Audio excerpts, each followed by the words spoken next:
The night before my flight, my ex told me he could not be with me anymore because I was going to die and he doesn't want me. Now I came back and learned that he was selling everything I owned.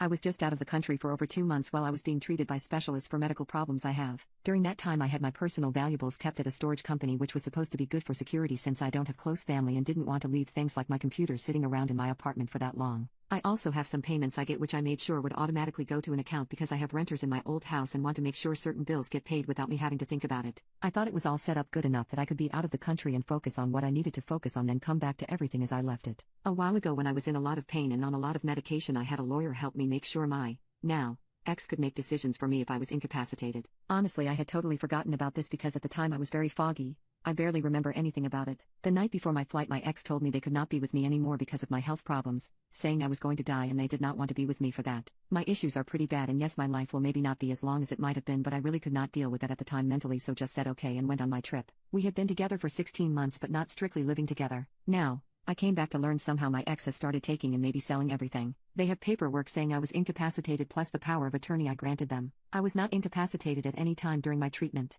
I don't know what doctor could have signed such a thing. During the time I was gone, my ex has used this to check my belongings out of storage and I have no idea where my things are. I am worried it has all been sold. Stuff has also been taken out of my apartment. The tenants in my house were told by my ex that I was bedridden and they would have to move so my house could be sold. They are month to month and took this at face value and already moved out before I got back. They informed me that a realtor had been showing the house to people. I managed to get in touch with the realtor, and when I got him to understand the situation, he freaked out. There is already a buyer because my house was listed very far under market value. Stuff was already signed. Some money has already been paid. The buyers are already getting ready to move in. I told him to cancel everything and that this was not authorized in any way. He said the paperwork my ex had was legit and he needs to figure out how to handle this. I am waiting for more details. The account I set up before I left is cleaned out down to pennies and I missed an important payment because of this. The bank says yes, my ex accessed my account and everything was in order because I was incapacitated. My ex knew I was setting this account up and what it was for. They probably got details about it from my apartment. I have talked to my ex and the police. My ex barely responds, but when I stood at their door and screamed, they finally told me that I was in a coma.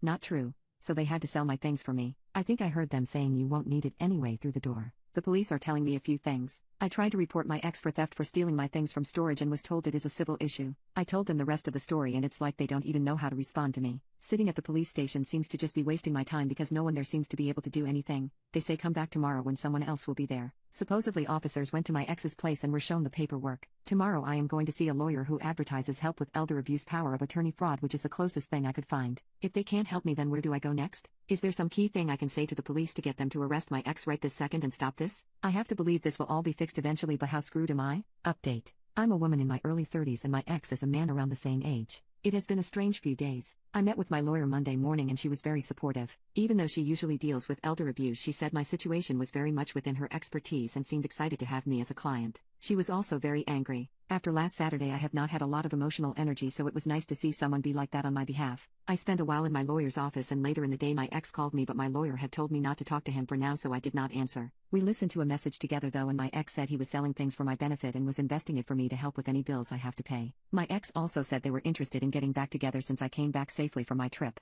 My lawyer laughed and it was a very surreal moment. After just a day my lawyer found out that my ex had done something like this before. He had been with a person who was very sick for a while, then took off with the contents of a joint account in their car right before they died. The person's estate got into a legal battle with my ex and got the car back but not the money in the end. She thinks this is basically what my ex was doing to me and that they probably did it other times too, but was not always sued over it or it was in other states. The whole relationship we had was just fake, I guess, and he misread the situation when I was leaving to go see specialists, thinking I was probably not coming back. That also explains why he never had a job if he just makes money off people like me. My lawyer sent a lot of letters out to lots of places on Monday, including one to my ex. They were all about revoking the power of attorney I had granted, and the one to my ex had a bunch of demands in it telling him to produce my money and belongings as well as copies of the power of attorney and the other documents my ex had about me. She spoke with the realtor and some other people about my house, and the unfortunate reality is I should probably let the sale happen and take the money. That is not really what I wanted to hear, but it's not the end of the world. She also had me get someone to change the locks on my apartment. Wednesday was a weird day because my ex showed up at my lawyer's office with some of my stuff. I wasn't there, so I don't know exactly what that was like, but I do have my computer back. My ex also produced the access codes for online investments made with my money, which seems to have pissed off my lawyer because it's going to be a headache making sure I get all my money back.